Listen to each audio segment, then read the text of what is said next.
Welcome all, मेरा नाम है डॉक्टर अवधेश और आज हम बात करेंगे एक ऐसी बीमारी के बारे में जो शायद आजकल हर घर में है। हम बात करेंगे हाइपरटेंशन के बारे में।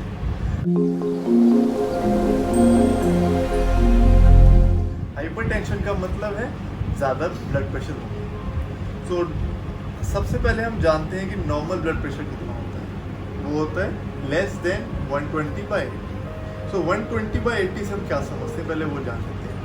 जो 120 होता है, जो हायर प्रेशर होता है, उसको हम कहते हैं सिस्टोलिक प्रेशर। सिस्टोलिक प्रेशर होता है जब हमारा हार्ट कॉन्ट्रैक्ट करता है, जब उसकी मसल्स कॉन्ट्रैक्ट करती हैं और अपने ब्लड को पुश करती हैं आगे ब्लड वेसल्स में, और वो ब्लड वेसल्स पे प्रेशर लगाता है। उस प्रेशर को कहते हैं सिस्टोलिक प्रेशर। सिमिलरली जो नीचे वाला प्रेशर हो गया लोअर प्रेशर, डायस्टोलिक प्रेशर कहते हैं उसे, जो नॉर्मली 80 से कम रहता है। वो होता है जब हमारा हार्ट रिलैक्स करता है और जब फिर ब्लड वेसल्स में जो प्रेशर होगा उसमें मिनिमम जो प्रेशर होगा उसे कहते हैं डायस्टोलिक प्रेशर। जानते हैं कि हाइपरटेंशन कहते हैं किस लेवल की ब्लड प्रेशर को है। सीधा लेवल की बात करें तो 130/80 से ज़्यादा इज़ हाइपरटेंशन, और इस लेवल से हम मेडिसिन को स्टार्ट करते हैं, एंटी हाइपरटेंसिव मेडिसिन को स्टार्ट करते हैं। बट जैसे कि हमने कहा था कि 120/80 से कम इज़ नॉर्मल और 130 से ज़्यादा इज़ हाइपरटेंशन, तो उसके बीच में क्या है, उसको कहते हैं एलिवेटेड ब्लड प्रेशर। इसमें हमारे कार्डियोवास्कुलर रिस्क और जितनी भी बीमारियां होती हैं हाइपरटेंशन से, उसका रिस्क ज़्यादा बढ़ जाता है। लेकिन यहाँ पे हमें दवाई शुरू करने की रिक्वायरमेंट नहीं है। यहाँ पे बस थोड़ा लाइफस्टाइल को मॉडिफाई करने से चीज़ें इंप्रूव हो सकती हैं, आपका ब्लड प्रेशर नॉर्मल वापस आ सकता है। बट हमारी एज के साथ हमारा जो ब्लड प्रेशर होता है वो बढ़ता रहता है, नॉर्मली भी बढ़ता रहता है। तो एल्डरली में अगर आपका प्रेशर 140 सिस्टोलिक भी है तो हम उसको भी नॉर्मल कंसीडर कर लेते हैं। और अगर हम बच्चों की बात करें, चिल्ड्रन एंड एडोलेसेंट की बात करें, तो वहाँ पर हमारा ये ब्लड प्रेशर जो है वो और चीज़ों पर भी डिपेंड करता है। क्या होता है वो एज, सेक्स एंड आपकी हाइट, इन 3 चीज़ों पर वो डिपेंड करता है। तो अब हम बात करते हैं कि ये जो हाइपरटेंशन है इसको 2 कैटेगरीज में डिवाइड किया गया है, primary and secondary. Primary is हमारा एसेंशियल हाइपरटेंशन। एसेंशियल हाइपरटेंशन मतलब इसका कोई कॉज नहीं है। इसमें यूजुअली हमारा जेनेटिक और एनवायरमेंटल फैक्टर्स होते हैं जो इंटरेक्ट करते हैं। तो हम कहाँ पर रह रहे हैं और हमारे पेरेंट्स का और हमारे ग्रैंड पेरेंट्स का क्या था, उनको कोई रिस्क था या नहीं, तो उस पर डिपेंड करेगा। Next is secondary hypertension. इसका मतलब है जहाँ पे डेफिनेट कोई कॉज है। Most common cause of the secondary hypertension is kidney disorders. हमारी जो किडनी होती है, किडनी का काम होता है ब्लड प्रेशर को रेगुलेट करना, मतलब उसको अगर वो ज़्यादा हो रहा है तो उसको कम करना, और कम हो रहा है तो ज़्यादा करना।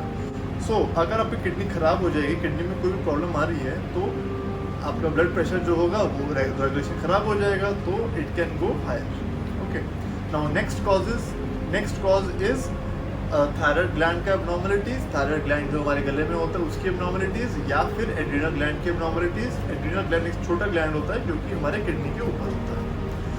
Another cause is your heart cause, कोआक्टेशन of the iota, और हमारा एक आ जाएगा obstructive sleep apnoea syndrome, OSAH। इसमें क्या होता है, आप सो जाते हैं तो सोने के बाद किसी पेशेंट्स में हमारी सांस रुक जाती है उनकी, या फिर वो बहुत धीरे धीरे सांस लेते हैं, only for a particular time, like 10 seconds 20 second उस टाइम के लिए। तो उसकी वजह से क्या होता है, उनकी नींद पूरी नहीं होगी, अगले दिन वो सोएंगे, लेकिन इससे हमारी ऑटोनॉमिक सिस्टम जो है, हमारा इंटरनल सिस्टम जो है वो डिस्टर्ब हो जाएगा, जिसकी वजह से ये रेगुलेशन जो है, जो हमारा ब्रेन, जो नर्वस सिस्टम कंट्रोल कर रहा है, वो ख़राब हो जाएगा और हमारा ब्लड प्रेशर अगेन ज़्यादा चला जाएगा।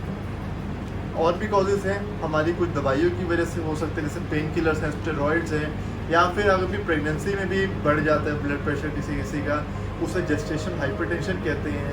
एक और डिसीज़ है PCOD, पॉलीसिस्टिक ओवरियन डिसीज़। ये फीमेल्स में होता है, यंग फीमेल्स में, जिसमें आपकी ओवरीज के अंदर सिस्ट बन जाती हैं और इंसुलिन रेजिस्टेंस होता है उन पेशेंट्स में, जिसकी वजह से भी हमारा हाइपरटेंशन बढ़ सकता है।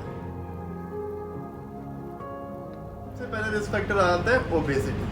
अगर आप बहुत ही ज़्यादा मोटे हैं, बहुत ज़्यादा वेट गेन कर लिया है आपने, तो एक ये रिस्क फैक्टर है। ये इंडिपेंडेंट रिस्क फैक्टर है, और कोई रिस्क फैक्टर आपके पास हो या ना हो, सिर्फ ओबेसिटी होना भी रिस्क फैक्टर है।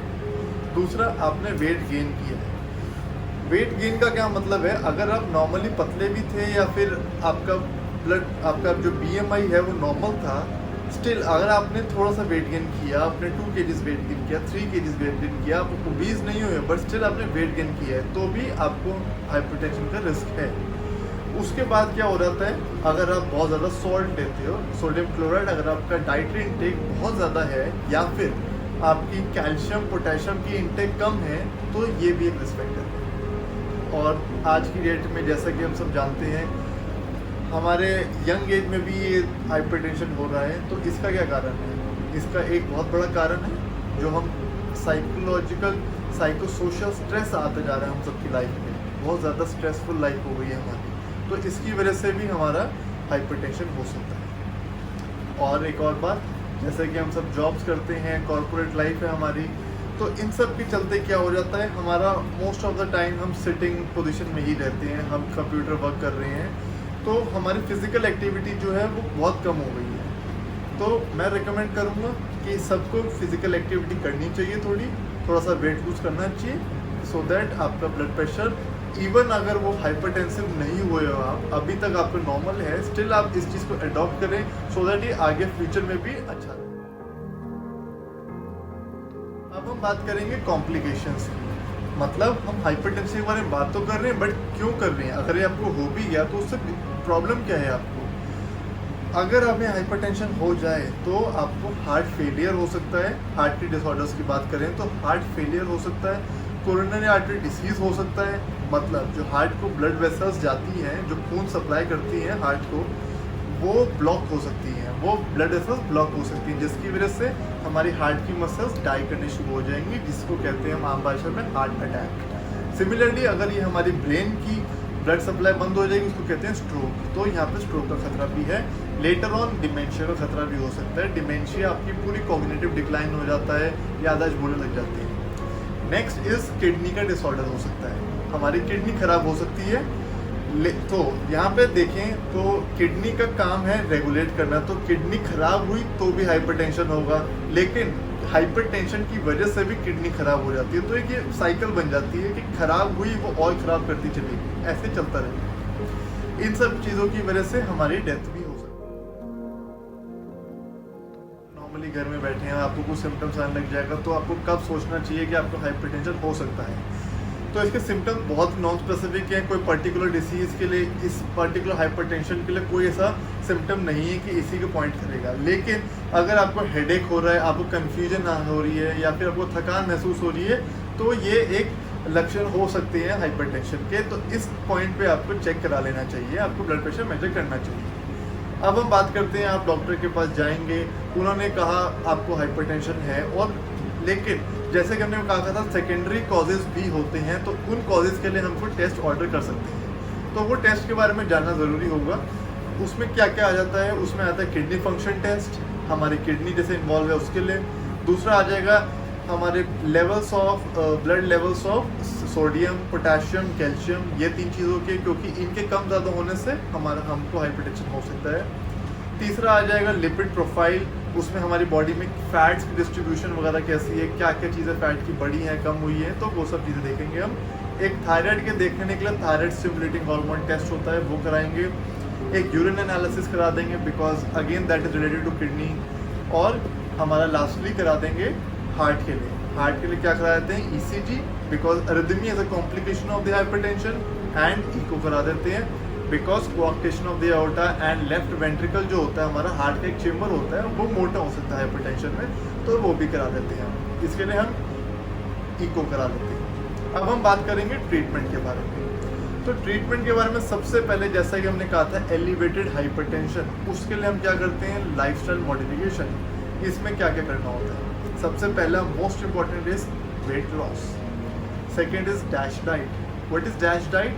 डैश डाइट में आपको पल्सेस ज़्यादा खानी है, लेग्यूम ज़्यादा खाना है, फ्रूट ज़्यादा खाने हैं, डाइटरी जो फैट्स होते हैं उनको कम रखना है, और आपको सैचुरेटेड फैट्स को कम खाना है, जैसे कि घी हो गया, प्योर देसी घी हो गया, ये सब चीज़ें आपको कम खानी है। I would advise taking vegetable oil, olive oil, these are better than pure desi ghee for the hypertensive patients particularly. उसके बाद हम करेंगे कि सोडियम इंटेक को, नमक को कम खाएंगे हम फ्रूट ज़्यादा खा रहे हैं जिससे पोटेशियम भी ज़्यादा मिल जाएगा, पानी ज़्यादा पिएंगे, सो ये सब चीज़ें ओवरऑल हेल्प करेंगी। अदर देन डाइटरी फैक्टर्स हम बात करते हैं कि आपको एक्सरसाइज करनी है, फिजिकल एक्टिविटी कुछ ना कुछ करनी है, तो एटलीस्ट 30 मिनट्स की वॉक तो आपको करनी ही चाहिए। एक्सरसाइज करेंगे तो डेफिनेटली अच्छा हो जाएगा। अब बात करते हैं कि अगर आपको हाइपरटेंशन है तो उसका इलाज है, अदर देन लाइसेंस मॉडिफिकेशन आपको दवाइयाँ लेनी पड़ेंगी, एंटी हाइपरटेंसिव मेडिसिन लेनी पड़ेगी। तो कब तक लेनी है सर? आपको जब तक ठीक नहीं हो जाता है तब तक लेनी है। और अगर आप लाइफस्टाइल को मॉडिफाई नहीं करोगे, अगर उसका कोई कॉज है पर्टिकुलर, आप उसको क्योर नहीं करोगे तो ये आपको लाइफ लॉन्ग लेना पड़ेगा। अगर आपका कोई किडनी का डिसऑर्डर था, वो चीज़ ठीक हो गई है तो डेफिनेटली वो चीज़ वहीं पर स्टॉप हो जाएगी, उसके बाद आपको दवाई लेने की रिक्वायरमेंट नहीं पड़ेगी। तो अगर हम रिकैप में बात करें, समराइज करें, तो आप कर क्या सकते हैं कि आप रेगुलरली इसको चेक करवा सकते हैं आपका प्रेशर। आप जो भी मॉडिफाइबल रिस्क फैक्टर्स हैं जैसे कि obesity, weight gain, high salt intake, physical activity कम है आपकी, तो ये सब चीज़ें हैं, आप इन सबको इम्प्रूव कर सकते हैं। अगर आपको वीडियो अच्छी लगी तो प्लीज़ सब्सक्राइब करिए, कमेंट एंड लाइक करिए। Till then see you next time.